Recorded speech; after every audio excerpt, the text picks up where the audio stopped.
దాని గురించి గొప్పగా చెప్తాం గానీ, ఇవ్వని దాన్ని గురించి ప్రజలు మర్చిపోయేలా చేస్తాం. సూపర్ 6, సూపర్ హిట్ ఎవడు చేయలేరన్నారు. చేసి చూపించాను. నా తీరది, నా శక్తది, నా స్థాయి అదని 100 సార్లు ఆయన మాట్లాడుతుంటే, మీడియా నోరు మీద పట్టలేదు. అటో ఇటో ఉండిపోయినటువంటి పరిస్థితి. సాక్షి రాస్తే పట్టించుకోరు, ఈనాడు జ్యోతి అది రాయవు. పైగా స్వయంగా అచ్చెన్నాయుడే చెప్పాడు కదా, ₹1500 ఇస్తే రాష్ట్రాన్ని అమ్ముకోవాలని. అంతకుముందు జగన్ ఉన్నప్పుడు ఎట్లా ఇవ్వగలిగాడు? మరి అతను 18,000 ఇచ్చాడు కదా ఏడాదికి. ఇంటికి ఒక మహిళకి ఇచ్చాడు 18,000. దానికే రచ్చరచ్చ చేసాం మనం.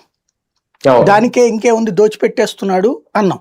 కానీ అతను అంతా చేస్తే 4 లక్షల కోట్లకు మించి అప్పు చేయలే. మనం ఇప్పుడు 18 నెలల్లోనే 2.5 లక్షల కోట్లు, 2,90,000 కోట్లు అప్పు చేసి, నిన్న వాళ్ళు చెప్పే వివరణ ఎట్లా ఉందంటే 1,19,000 కోట్లు అప్పు చేసింది.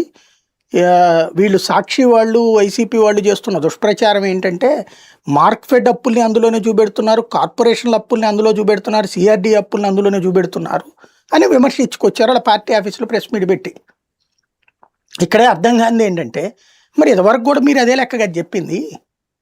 అప్పుడు జగన్ అప్పుడు కూడా కార్పొరేషన్ల లోన్స్ కలిపారు, అట్లా మిగతా అన్నీ కలిపి అంతా కలిపినా కూడా 7 లక్షల కోట్లు అయితే 14.5 లక్షల కోట్లు అని అబద్ధం చెప్పింది వీళ్ళు కదా అక్కడ.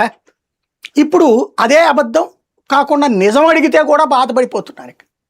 నిజానికి కూడా సమాధానం చెప్పలేదు. ఇప్పుడు ఏంటి, ఆ మధ్యన చెప్పారు ₹1,500 సమస్యని వదిలేసేయడానికి దానికి పరిష్కారం ఏంటంటే అదేదో P4 ఒక పథకం పెట్టేసేసి అందరు జనాలందరూ వచ్చేసేయండి, దాతలుగా మీరందరూ ఉండండి, మార్గదర్శకులు మీరందరూ, మీరు తీసుకొచ్చి వీళ్ళందరికీ డబ్బులు ఇచ్చేస్తారు, వాళ్ళని తీసుకొచ్చి ఇచ్చేస్తారు, వాళ్ళు పెద్దోళ్ళు అయిపోతారు, కోటీశ్వర్లు అయిపోతారు.